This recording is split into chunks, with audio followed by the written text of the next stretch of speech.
Wasatch Report, shooting straight on everything from prepping to politics.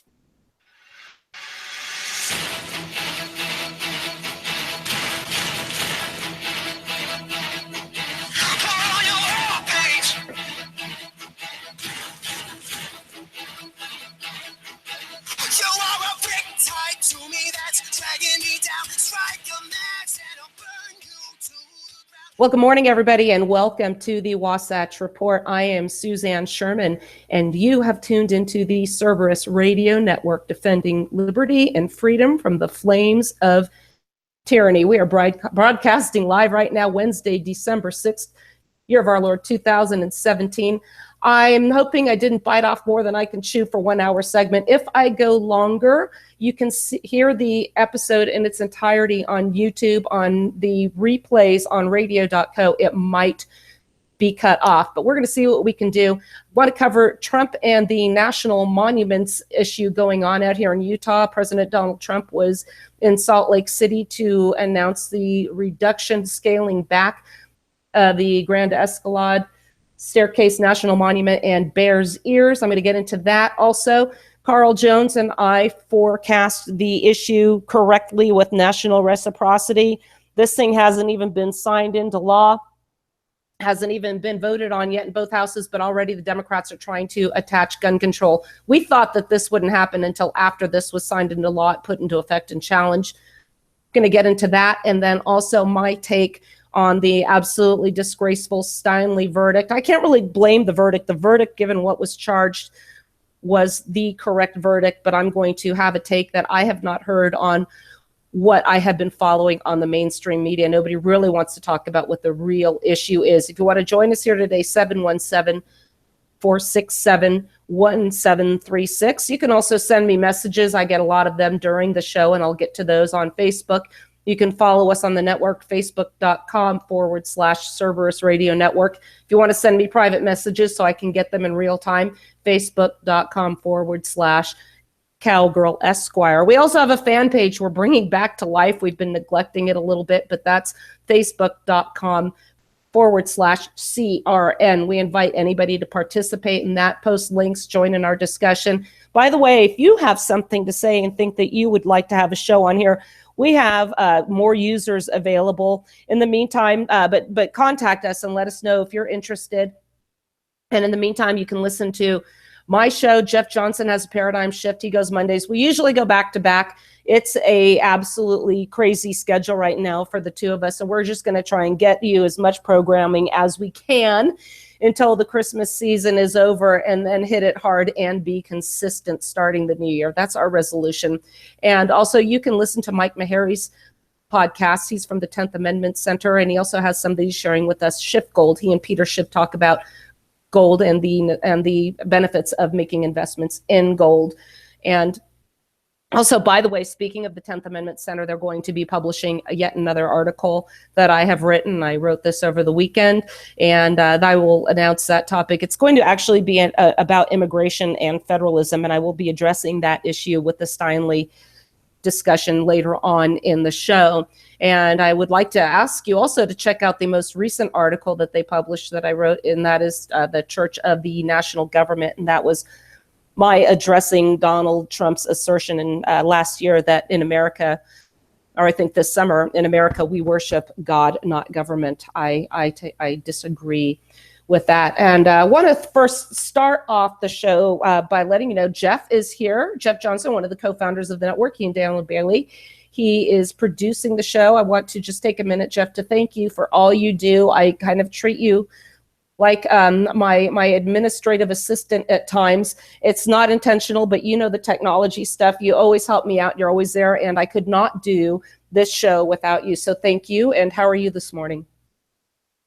I'm doing pretty well. It's been very hectic here, getting ready for the holidays. I mean, it's hectic anyway because it's gun season, so I'm out hunting. It's time of year for just so many things going on, and traveling a little bit this week, and it's just crazy. So I'm going to get back to the background and let you get to it, but thank you for doing this show, and I appreciate you all your work and effort on this network. Well, thank you. I appreciate it too. Well, listen, Donald Trump was in Salt Lake City on Monday to announce the scaling back of a couple of national monuments. These monuments are created as a result of the Antiquities Act, which was signed into law by Theodore Roosevelt in 1906. The Antiquities Act grants the President of the United States authority to create monuments from federal land that in an attempt to preserve cultural, natural, scientific features. And this has been the means by which many of our national monuments have been created. And again, a lot of these are great things. We really like going to them. I enjoy going to them. I go to national parks all the time. I'm a bit conflicted because there's no authority under the Constitution for these national parks, the National Park Service, the Forestry Service, the BLM. But we have the Antiquities Act. There's no constitutional authority for that either. But here what we have to deal with now is the reason everybody is very upset. And I had a discussion with a woman at the gym who was actually in town, came to Utah to protest. I think there was a protest on Saturday to try and have one last Hail Mary attempt to prevent Donald Trump from scaling back these national monuments. Remember now, going back to one of his final pen and a phone acts was, this was from President Obama as he was leaving office. He greatly expanded the territory. Donald Trump is scaling this back to about 10% of what I believe it is now. Anyway, this woman was there, and I engaged her in a conversation, and I said, well, you know, how come there's a protest? What's this all about? Didn't President Obama expand the size of these? I beg your pardon. I'm sorry. I'm dealing with the cold.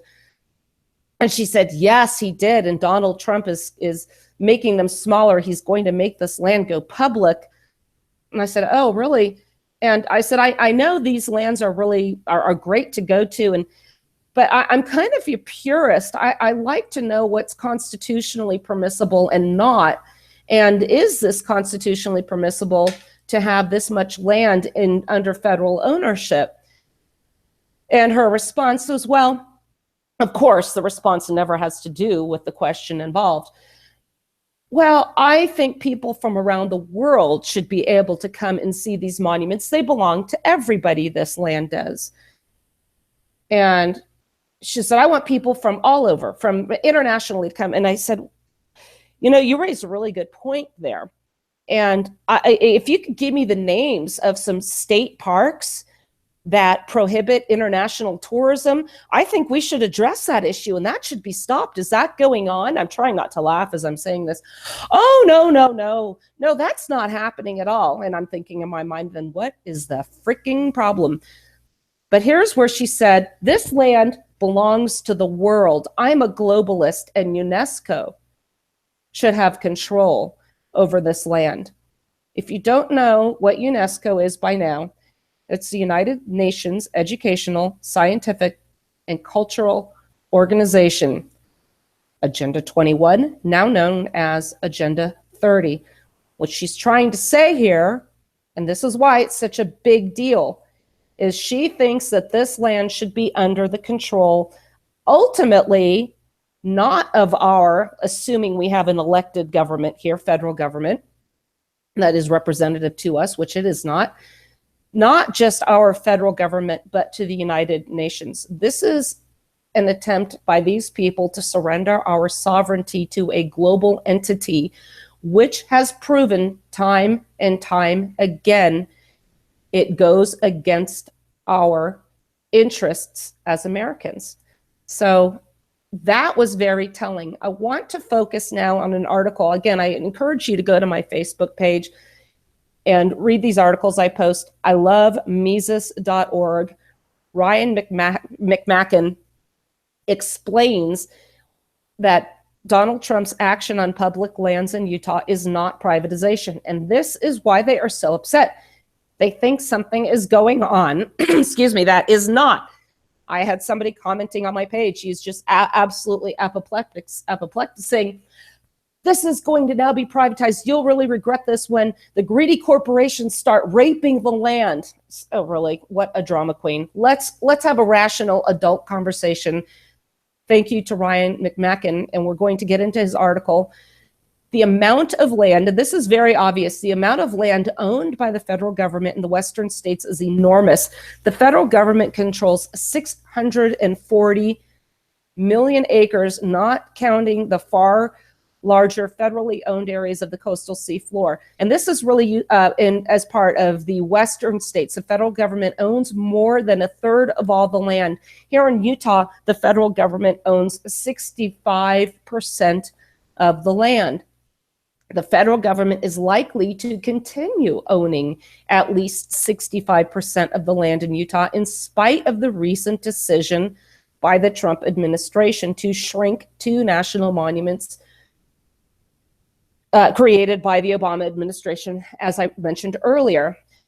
And he looks at these 2 articles. Actually, Ryan refers to an article I'm going to go back with as well, where he explains in the final days of the administration, President Obama has decided that he shall further consolidate direct federal control over lands within the western states. Specifically, he created the Bears Ears National Monument and the Gold Butte National Monument in Utah and Nevada, respectively. The Obama administration claims that the unilateral edict, this is interesting, was necessary because Congress has not passed any legislation in the matter. Now, do you remember, Jeff, there was actually a State of the Union address where Obama said, where Congress fails to act, I will. What did Congress do when he said that? They should have had him dragged out of there, but they stood and clapped like a bunch of mindless trained seals. They cheered on their own irrelevance, their insignificance, their public castration, and they thought it was fantastic. The Obama-appointed Secretary of the Interior stated that protecting the area using legislation would have been preferable, but in the absence of legislation, it was necessary to simply declare the lands to be national monuments. Our government at work. So today, the Trump administration announced that it will take a different approach. Trump said on Monday that he's going to shrink the 2 national monuments in Utah that contain stunning redstone vistas, historic relics, and energy resources, arguing that his predecessor overstepped in protecting the land. And that is exactly what he did. Some people think that the natural resources of Utah, and this is Donald Trump, should be controlled by a small handful of very distant bureaucrats located in Washington. They are wrong. The families and communities of Utah know and love the land the best, and you know best how to take care of your land. And he's absolutely correct there. I will criticize Donald Trump when I think he does something wrong, but I call balls and strikes, and I will do it for both sides here. Again, I'm not left or right. I'm not Democrat. I'm not Republican. I am on the side of liberty. You either want to be free or you don't. That's the conversation we need to have. So, and I'll tell you, as a barometer for the people of Utah, the people that I have spoken to that are otherwise like-minded or conservative-leaning, I guess they would say, they want this land protected. A lot of them side with this. Does that mean, however, that you have to have the federal government do it? That's one of the problems I've seen here. Many of them also support having these federal lands so they don't get sold off to states. But you have to remember, this land is very unique. I read to you the description of it. If you haven't been to southern Utah and seen this landscape, it is absolutely breathtaking, and it is a tremendous opportunity for tourist industry. So why would Utah want to, why would the state of Utah want to rape the land, as we are told that we're going to do now, and destroy that opportunity? Also, if we do mine the land and benefit the citizens of Utah, that is within our providence as well. But we'd be crazy to absolutely destroy such a treasure within our state. So I want to continue with this article. So Jason Chaffetz also, yes, go ahead. Can I just chime in on this? Because this whole idea that corporations are going to come in and rape the land. Years ago, I lived in Steamboat Springs, Colorado, worked for a corporation called Steamboat Ski and Resort. and it maintained a ski area on federal lands, on a national forest. They were good stewards of that land because they used it for skiing in the winter months, but they maintained that property, kept it from washing out. They made sure that the slopes and the mountain, everything was in good shape. They kept it cleared so the forest fire danger was much lower. There was so many benefits from the corporation working to maintain this land. This is such a ridiculous argument that corporations are going to go in there and just the corporations have no other thing in their life to do but then destroy things. I mean, so well, ridiculous. and this is the progressive mindset, especially with the environmentalists, that all corporations are nothing but greedy. They're forgetting that many of the owners of these corporations are hardcore leftists themselves. Look at GE, look at Amazon, look at Google, look at Yahoo, look at Facebook. I mean, you could go on and on. How far do we have to go? But it's this mantra that they have. Corporations are greedy, Republicans are bad.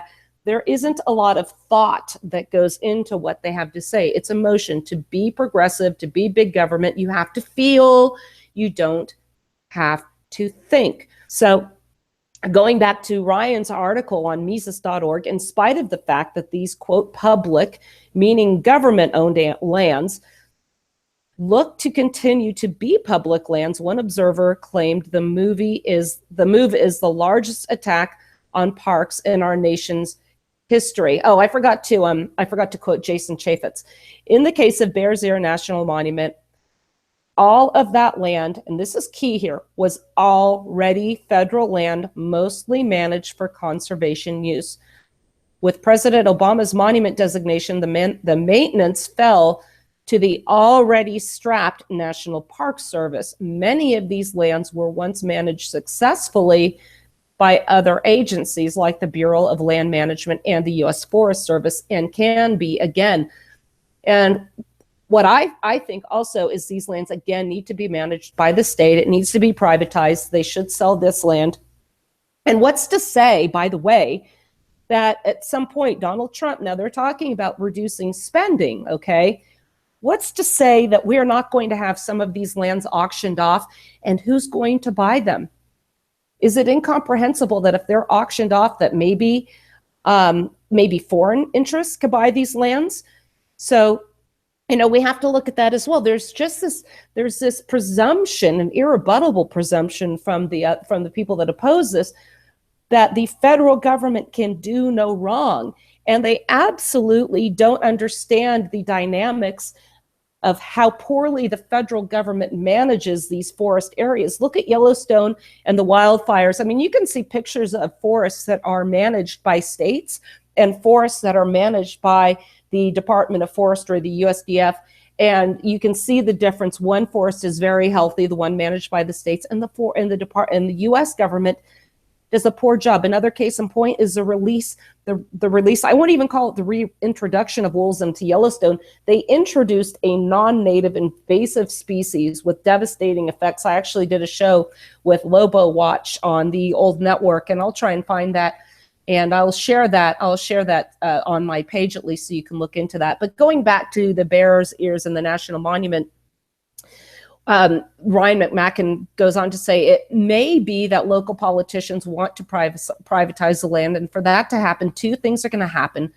First, which they haven't yet, the land would need to be handed over to the state or local governments. That has not happened. The state and the local governments would then have to privatize the lands over the objections of local voters. Now, remember, I told you, the people of Utah want that land to remain pristine, or the federal government could sell off the land directly. Now, the Trump order does not do this, but we don't know if that happens, who that's going to go to. Utah might not be the highest bidder. So let's say the first condition actually happens and millions of acres of federal lands are handed over to the Utah government. That is not privatization. That's turning it over from one government to another one, a subservient government, which was supposed to be obviously superior to the general government, according to the Constitution, as ratified, but I digress. So Ryan continues, even if the state of Utah controls the land, it would have to deal with what would be the predictable opposition from local residents. And I alluded to this earlier. This would include sportsmen and local merchants. Chaffetz himself got a taste of this when he pushed legislation to defederalize 3 million out of 640 acres of federal land. It didn't go over well with the hunters. So, and that's who I had spoken about when I had this conversation with, was other hunters. They did not want this to go to the state because they feared that they would lose their opportunity to hunt on these lands. So defederalization of land is a long way from privatization, but for everyone outside of Utah, it should be none of their business. If the federal lands become Utah lands, as should be the case for all federal lands inside the boundaries of any U.S. state, it becomes a local matter, kind of like Roy Moore in Alabama, but that's the problem with nationalization. If you want to look at the root of all evil, what's going on in this union, this continental landmass, nationalism. That's why I said, refer to my article in the 10th Amendment Center, the Church of the National Government. That is who we worship, the national government. Out west, we love our public lands. And here's the caveat. Going back to Ryan's article, we've heard a lot about how various groups from Indian tribes have supported the designation of the two monuments because they are an important cultural landscape. And here's the thing. Either these lands are Indian lands or they are not. If they are Indian lands, then make them tribal lands. Let the Indians control these lands and not federal lands. If they are not really tribal lands, then their administration needs to be state or local or private. After all, government ownership or ownership of all large tracts of lands is just another power the U.S. government invented for itself. So really what's happened here is not what everybody is screaming about. And I don't think we're going to see a bunch of oil wells and fracking and everything else and mining that the environmentalists are complaining about. And so I wanted to put a little bit of a dose of reality on that topic. So Jeff, let's cut to a quick break, and then we're going to address the national reciprocity issue that's going on and how the Democrats are trying to attach some draconian gun control measures with what we said was going to happen in my article, also by the 10th, published by the 10th Amendment Center, called National Reciprocity is a Trojan Horse. Carl and I called that right. Carl Jones, a co-author on that article. We're going to return in a few moments. This is the Wasatch Report on the Cerberus Radio Network, defending freedom.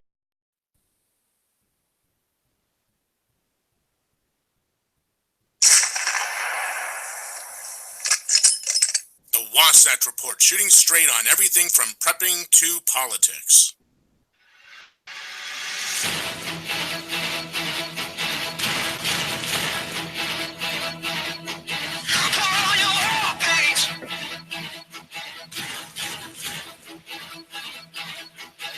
You are a brick tied to me that's dragging me down. Strike your match and I'll burn you to the ground. Well, good morning, everybody, and welcome to the Wasatch Report. I am Suzanne Sherman, and you have tuned into the Cerberus Radio Network, defending liberty and freedom from the flames of tyranny. We are broadcasting live right now, Wednesday, December 6th, year of our Lord 2017. I'm hoping I didn't bite off more than I can chew for 1 hour segment. If I go longer, you can hear the episode in its entirety on YouTube, on the replays on radio.co. It might be cut off, but we're going to see what we can do. I want to cover Trump and the national monuments issue going on out here in Utah. President Donald Trump was in Salt Lake City to announce the reduction, scaling back the Grand Escalade Staircase National Monument and Bears Ears. I'm going to get into that also. Carl Jones and I forecast the issue correctly with national reciprocity. This thing hasn't even been signed into law, hasn't even been voted on yet in both houses, but already the Democrats are trying to attach gun control. We thought that this wouldn't happen until after this was signed into law, put into effect and challenged. Going to get into that, and then also my take on the absolutely disgraceful Steinle verdict. I can't really blame the verdict. The verdict, given what was charged, was the correct verdict, but I'm going to have a take that I have not heard on what I have been following on the mainstream media. Nobody really wants to talk about what the real issue is. If you want to join us here today, 717-467-1736. You can also send me messages. I get a lot of them during the show, and I'll get to those on Facebook. You can follow us on the network, facebook.com/Cerberus Radio Network. If you want to send me private messages so I can get them in real time, facebook.com/Cowgirl Esquire. We also have a fan page we're bringing back to life. We've been neglecting it a little bit, but that's facebook.com/CRN. We invite anybody to participate in that, post links, join in our discussion. By the way, if you have something to say and think that you would like to have a show on here, we have more users available. In the meantime, but contact us and let us know if you're interested. And in the meantime, you can listen to my show. Jeff Johnson has a paradigm shift. He goes Mondays. We usually go back to back. It's a absolutely crazy schedule right now for the two of us, and we're just going to try and get you as much programming as we can until the Christmas season is over, and then hit it hard and be consistent starting the new year. That's our resolution.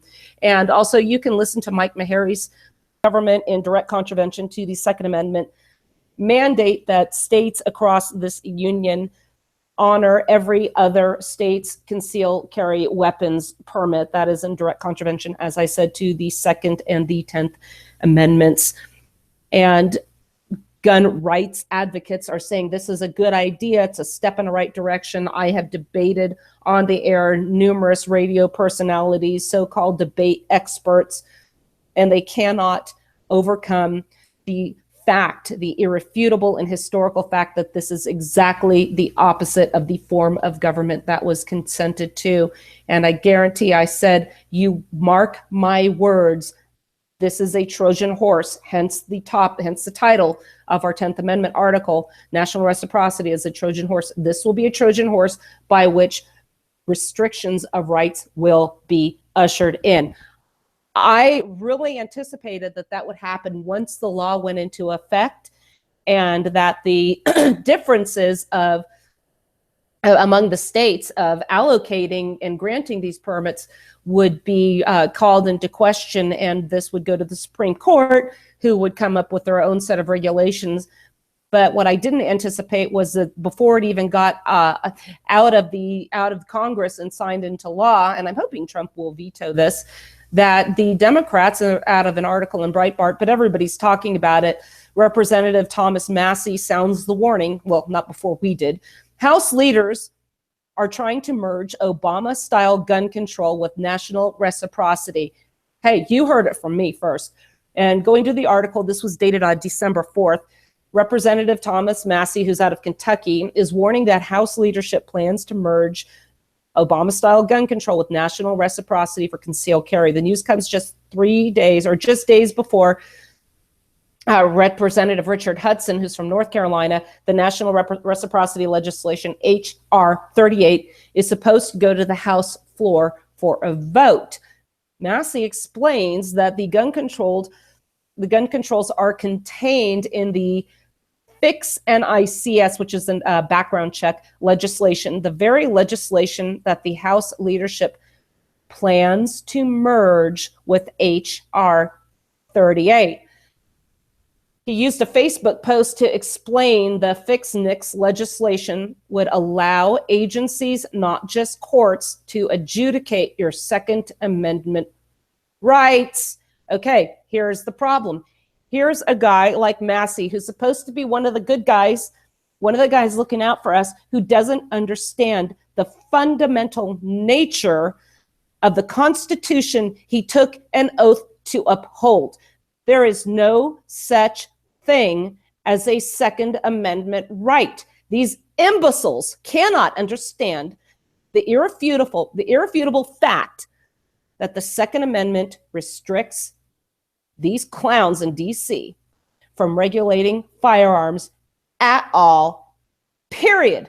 This is the problem when you call them rights. Rights are subject to regulation. The Second Amendment, just like free speech, they say is a right, is also subject to reasonable regulations. To quote constitutional expert Nancy Pelosi, for instance, you can't yell wolf in a crowded theater.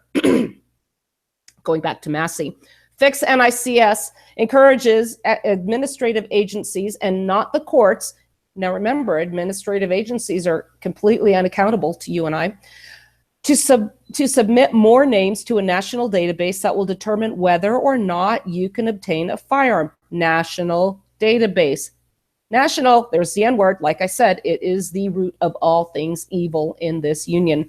When Obama couldn't get Congress to pass gun control, remember what I alluded to earlier, Congress failed to act, so I'll do it myself. He implemented a strategy of compelling through administrative rules. He was very well known for making end runs around Congress. We know that. The Veterans Administration and the Social Security Administration to submit lists of veterans and seniors, many of whom never had a day in court, to be included in the NICS court, a federal Article 3 court, or a military court should ever be able to suspend your rights for any significant period of time. Massey didn't name names, but presumes that some are seeking to add gun control legislation as a way to ensure reciprocity will pass in the Senate. Yet he believes it is foolish. It is a foolish attempt to gain the support of senators like Dianne Feinstein and Chuck Schumer, who will not support national reciprocity legislation, even if it contains the Fix NICS legislation they support for expanding the background check database. Folks, we have control of both houses. We have a Republican in the White House. We shouldn't have to be playing these games. Massey observed, if our House leadership insists on bringing the flawed Fix NICS bill to the floor, they shouldn't play games. We should vote separately on H.R. 38, the concealed carry reciprocity bill, and H.R. 477, the Fix NICS bill. And we should be given enough time to amend the Fix NICS bill because it needs to be fixed, not axed. Jeff, my thought is every single federal gun law, repeal it, just shred it, get rid of it. But they won't give that power up. And this goes back about not giving up their power to the federal land, all the federal lands that they control. I had a discussion with Kevin Gutzman about this subject last night. I said, where's the constitutional authority? Why don't they give this land back to the states, going back to the Western land ownership out here? And he said, because they owned that land to begin with. What happened was who purchased the land, for instance, in the Louisiana Purchase? And this was a question I had for a while was, well, if the federal government, if Congress purchased this land, and by the way, Jefferson always felt it was unconstitutional. He wanted a constitutional amendment allowing him to do this. Members of Congress said this wasn't necessary. Let's just do it anyway. He never felt that it was constitutional.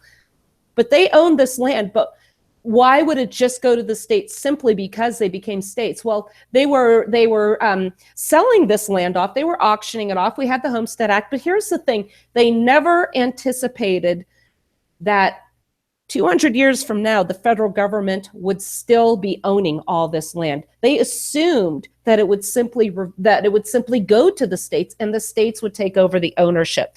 So going back to the gun issue, Jeff, this is exactly what we said would happen, and we're just seeing it already. What are your thoughts on this? Well, I think we've really spoken about this a lot, and it still needs to be spoken about because they're dealing with it right now. But the fact of the matter is, as I've said a number of times, and you've said, that once you give them the authority or the power to give you rights, you must accept that they have the power to take them away and regulate your rights. These rights, these aren't a list of rights we have, and you and I agree on that. We had these rights prior to the Constitution. We had them prior to the Articles of Confederation. They're natural rights. Jefferson spoke of natural rights. The founders and the framers understood natural rights. That is why they put the preamble to the Bill of Rights there, to say that they were adding further restrictive clauses on the general government, because yes, they knew that to prevent them from misconstructing or abusing their power. What are they doing? They're misconstructing and abusing their power. That was the whole point of the Bill of Rights. They ignored it, and we were warned of this from by Yeats and Brutus. We were warned by Patrick Henry, by George Mason. You name the Anti-Federalists, they warned us of this, and we are living it today. Yes, and you, by the way, have been doing an outstanding job in your discussion of Brutus. So if you've missed Jeff's show, go on our page and find the Paradigm Shift. We do replay them. We don't have an RSS where you can download the episodes, but they're certainly available on YouTube, and you can find them on our page. And Jeff, since we just took our break, why don't we just go right into the Steinle verdict? And I beg your pardon. I'm really sorry. After Steinle's killer, Jose Zarate, was found not guilty of murder, I actually put the news on a little bit and wanted to see what the commentary was going to be. And everybody's focusing on San Francisco at the time as it being a sanctuary city and how they are in violation of federal law. And that is that is what is outrageous here. And he got away with murder. He should never have been there in the first place. But what I have not heard on the discussions, any of the articles that I've gone to, I don't have a lot of patience to listen, and they don't give the time, or the topic, the appropriate amount of time it takes to cover it. Nobody is talking about who is supposed to have the authority, according to the Constitution as ratified, to regulate immigration. And why are we having this problem when it comes to illegal immigration? That's what I want to address. And then I want to share my experience as a criminal defense lawyer who practiced in California and as a firearms instructor, by the way. I was certified by the NRA. My take on the criminal case itself. So let me first address the constitutional background of immigration. And contrary to our commentary, like I said, regarding the tragedy, centers on the status of San Francisco as a sanctuary state. And since that time, we know California has also, San Francisco as a sanctuary city. California has declared itself a sanctuary state. And the violation of federal immigration laws, as I've said, has been the focus of the discussion, both by defendant Jose Zarate and the city.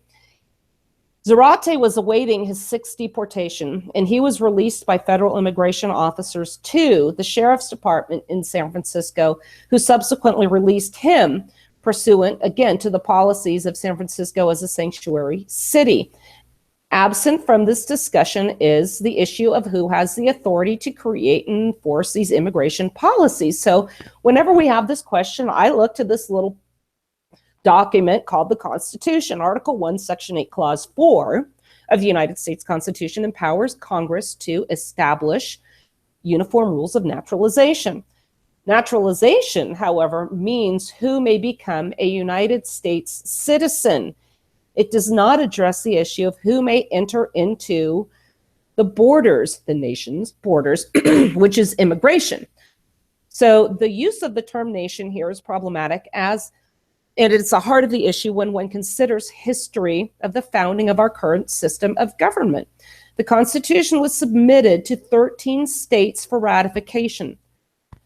The states were sovereign and independent, and through a compact formed a union which was voluntary in nature. And these are sentiments which were expressed as far back as the Declaration of Independence. Accordingly, these states retained the right to determine who they would allow to cross their borders and live within their societies. This right was never delegated. This power was never delegated to the general government by the states. The right to decide immigration policies rested with the states. And this is a fact that's reiterated by the 10th Amendment. James Madison initially proposed a strong central government, but after the Virginia Plan was rejected outright in Philadelphia, even he conceded that the new government was federal and not national in nature. In Federalist 39, Madison wrote, and I'm going to quote him, "It appears on one hand that the Constitution is to be found on the assent and ratification of the people of America, given by the deputies selected for the special purpose. But on the other hand, that this assent and ratification is to be given by the people, not as individuals composing one entire nation, but as composing the distinct and independent states to which they respectively belong. It is to be the assent and ratification of the several states derived from the supreme authority in each state, the authority of the people themselves. The act, therefore, establishing the Constitution will be a national, not a national, but a federal act. If you want to read more about that, I would recommend Was Jefferson Davis a Traitor by Bledsoe. It will destroy the argument that the people of one America ratified the Constitution. So what does this really mean in terms of immigration? What this means is that the authority to determine citizenship in the Union as a whole rests with the general government, but the power to control immigration remains with the states. Today, the federal nature of the American system of government has been dismantled, and the states are now secondary to the whole. And this is the complete opposite of the government that has been consented to. So how exactly has immigration become a national issue? Well, much like any other unconstitutional expansion of federal government, it has been through deliberate misinterpretation of the Constitution. And as expected, these misinterpretations consistently result in the expansion and scope and power of the national government. Article 1, Section 9 reads in relevant part, oops, I just lost it. I lost my mouse and I'm trying to scroll through here. Article 1, here we go. Sorry. Article 1, Section 9 now reads in relevant part, the migration or importation of such persons as any of the states now existing shall think proper to admit shall not be prohibited by the Congress prior to the year 1808. This section was added to gain the cooperation of slaveholders in the ratification process, and it was intended to merely restrict the general government from banning the importation of slaves until the year 1808. In no way can it be implied that Congress had the authority to regulate immigration after that year. As stated, the powers delegated to Congress were enumerated in Article 1, Section 8. Naturalization, not immigration, is listed. So clearly, sovereign entities or the states would be reluctant to surrender their authority to determine who can enter and live within their borders. Local policy and social decision-making authority was to rest with the states. That's the very essence of the federal system that was consented to. Now, with the national system, such decisions affecting 320 million people are made by a select few, sometimes even as few as 5. The American War for Independence was fought to preserve a system of consent by the governed, where individuals were represented by local government bodies. So when we allow ourselves to live under a system of national rule, every issue becomes a point of contention. And here we have, I see this time and time again, when I was in law school, for instance, and reading Supreme Court holdings, we hear inconsistent state rulings serve to justify a decree by the Supreme Court. And this often is in matters it has no authority under the Constitution to hear in the first place. This inconsistency among the states, ladies and gentlemen, is what we call federalism. That's what was intended. So thus, Roe versus Wade is considered the law of the land, as is Obergefell. Once again, these are two topics the general government had no authority to decide. Now the oracles are going to tell us who can be forced to bake a cake, but that's an episode that will be down the road. The opinions typically sway, as I've said before, in favor of the left, and we're seeing that with immigration as well. So granting itself this power under the auspices of, topics like foreign affairs, immigration has become the means by which the left has swayed the voting population to favor its own policies and to expand their power. hence the lack enforcement of immigration laws and the expected result of millions of illegal immigrations into the United States. Once they are able to vote, and we see that they're able to because judges are striking down state voter ID laws, federal judges. They overwhelmingly vote along what party lines, Jeff? I'm sorry. I've missed that. I was doing some stuff in the background. They vote along Democrat Party lines. So to complicate the matters, the government allows those who cross the borders illegally now to collect benefits. So there's a financial incentive. There's a reward available for these people when they break the laws. Go to any Social Security office and you're going to find many people who do not speak English waiting to collect benefits. There are signs all over the walls there explaining how these people new to the country can collect their government benefits. A neighboring state. So the question now becomes, should a state decide to open its borders like California has, it should be able to do so under the Constitution as ratified. Now, a neighboring state could refuse to provide benefits, free education, housing, medical care to these individuals, forcing the host state like California to bear the financial burden of its policies. Laws passed in California and Texas this year reveal how these different policies of immigration worked together.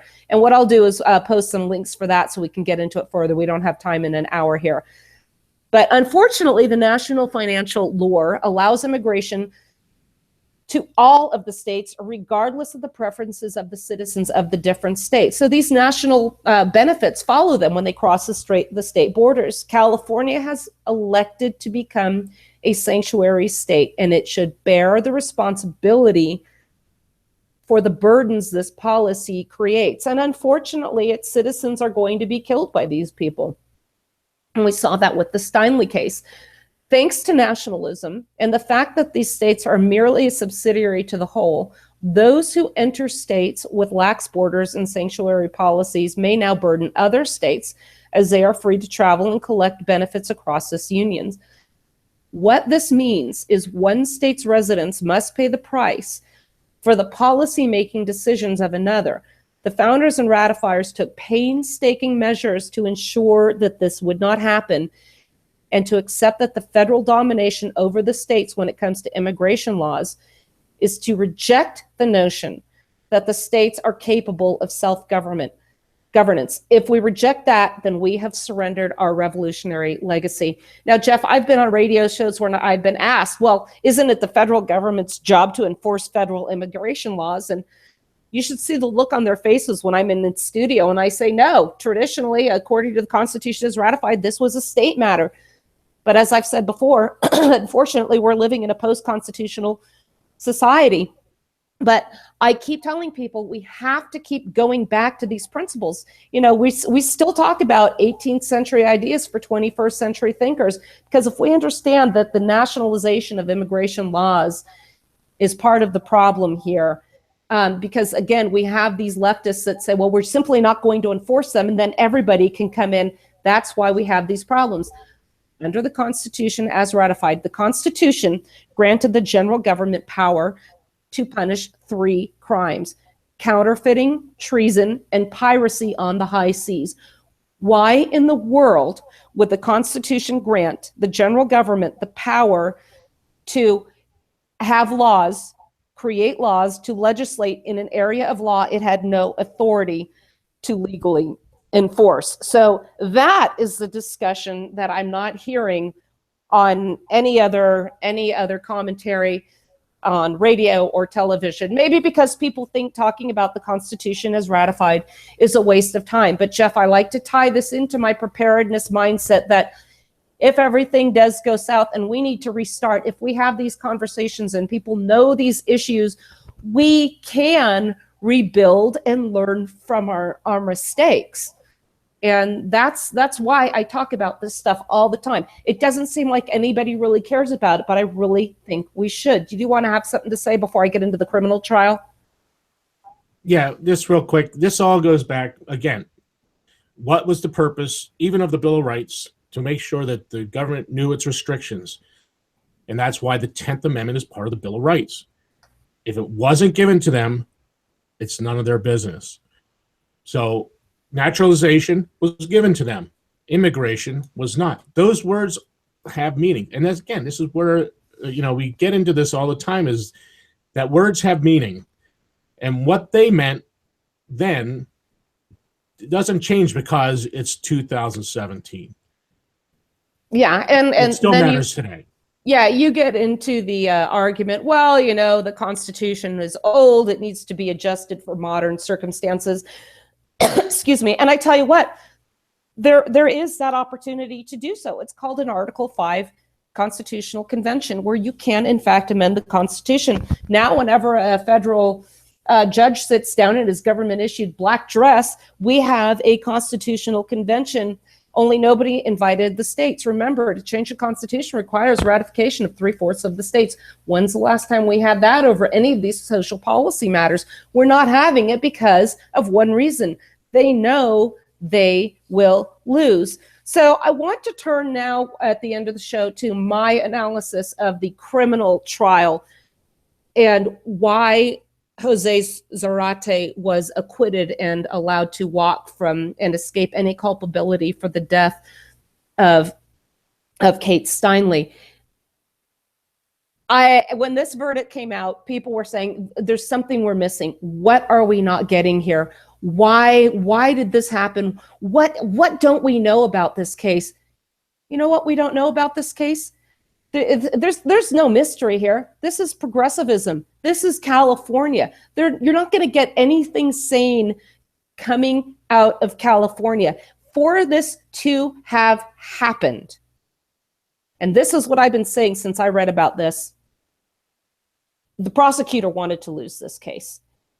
If you look at this, he was charged with murder. The case that he went with, the case that the prosecutor went with was murder. Under California Penal Code Section 187, murder is defined as the unlawful killing of a human being by another human being with malice aforethought. Malice aforethought means ill will, intent to kill, premeditated murder. Now, according to his defense, he did not mean to do so. He was twirling the gun around. There were several inconsistencies, I think, in the testimony. Even he admitted in an interview while in custody with ABC News that he did fire the gun intentionally. This SIG has a 6-pound trigger pull. These guns just don't fire on their own. I think he also said he stepped on it. There were so many inconsistencies. I think the jury was looking for any excuse to acquit him under the moon. Now, from what I have read, the jury was told they could consider lesser included offenses such as voluntary or involuntary manslaughter, but being told they can consider it, and again, I wasn't there, but this is the only way it would make sense, is different from being instructed that if they found the following elements of either voluntary manslaughter or involuntary manslaughter, that they should convict them. Voluntary manslaughter is codified in California Penal Code Section 192A, and it takes into consideration manslaughter, voluntary manslaughter, the human condition. So it will mitigate murder to manslaughter when there is a sudden quarrel, heat of passion. It's usually a plea bargain from a murder charge. But you can also have voluntary manslaughter when you exhibit a wanton and reckless disregard for human life. Now, let's look at involuntary manslaughter, and that's in 192B. There's no intent to kill. Death can be caused while committing a crime not inherently dangerous, or committing a lawful act in which may cause death for acting without due caution. The key element in involuntary manslaughter is there is no intent to kill. If I were trying this case, I would go for voluntary manslaughter, because I think by twirling that gun around, he even said he had fired at wildlife. He was exhibiting a wanton and reckless disregard for human life that did, in fact, cause a loss of human life. So involuntary manslaughter, anybody should have gotten this. I saw nothing about an expert witness on firearms being called to testify that this gun could not have gone off without that trigger being pulled. I think it's a 6.5 pound trigger pull for this Sig Sauer. And there is no way that this gun could have gone off by itself. I don't buy the story. I think California wanted to get an acquittal on this. And here's the other thing as well. This guy was a felon, so he was convicted of a weapons charge. So here he was committing an illegal act, and a death resulted from it. So why charge murder at all and muddy the waters? If there was no intent to kill, and we can understand that, don't charge that at all. And that is why he got an acquittal. Now, you can't say on the one hand that he had an illegal weapon and then or a weapon that he had illegally acquired and was in possession thereof, and at the same time say he was not culpable for the death arising from his possession of that weapon. His attorney says that this is a case of vindication of immigrants' rights, and that explains why this case came about. Now, I also noted that the prosecuting attorney, is Diane Garcia, and is there any indication of a loyalty perhaps to her heritage? I don't know, but I came up with that. I came up with the conclusion that she had wanted to lose that case even before I knew who she was. That being said, there are still supervisors. There is a district attorney. There are people overlooking this case. This came from the top. There is no way that they did not know that this case was being overcharged and would result in an acquittal. It had to result in an acquittal. They wanted an acquittal because there's a hierarchy among progressives, ladies and gentlemen. And I'll tell you what, white American citizens are at the bottom of their concerns. Illegal immigrants are a member of a protected class that can do no wrong. This was a no-brainer. There was no way he should not have been held culpable in some degree for her death. Justice has not been served here at all. But again, we have a hierarchy. This is a result, or this is a statement on vindication of immigrants' rights. Immigrants' rights to do what? Kill Americans with impunity. So I'm going to be following up this case with shows on how we're going to protect ourselves, how we're going to be secure, because apparently our government doesn't care about keeping us safe. You're in a state like California. You know what? You're fair game. Now the DOJ is going to get involved. Again, Jeff, this is a criminal local matter. They have no business getting involved. This is what happens when nationalism takes over and we lose our system of federalism. Did I explain this in a way that made sense, Jeff? I hope I did. Yes, you did. And, I sent you an article about a local incident here in New York State where a lady was out walking her dogs and was shot by a hunter, and he's now been charged with manslaughter. Was it intentional that he shot her? No. Did he commit a crime? Yes. It's the same thing with this guy here. There is a crime committed. It needed to be dealt with, but there was a political agenda that was at play here that was more important. Oh, of course. And again, the fact that he was convicted, and we will be able to stick with the hour of our show. We ended up getting it done, so I'm delighted. The ultimate agenda that trumps everything, no pun intended, is going to be gun control. And Shannon Watts, I have a tweet I can quote from her. She's a founder of a gun control group called Moms Demand Action. Says, the best way to honor Kate Steinle and protect the hundreds of Americans who are shot and killed or injured every day in America is to keep guns out of the hands of dangerous people. Of course, their focus is always going to be on gun control. Let's get the dangerous people off our streets, out of this place. They've already shown a disregard for our laws here. And, we either need to honor these immigration laws, or not. California chooses not to. So we need to go back to a system of federalism within each state. If that's not going to happen, ladies and gentlemen, the only option here is to be prepared, situational awareness, watch where you go, and it's up to us. Personal safety, your survival is ultimately going to be your responsibility. Because I tell you what, the politicians, they don't give a rat's fuzzy behind about you. want to thank you for joining me today. I'm Suzanne Sherman on the Wasatch Report. You tuned into the Cerberus Radio Network, defending freedom and liberty from the flames of tyranny.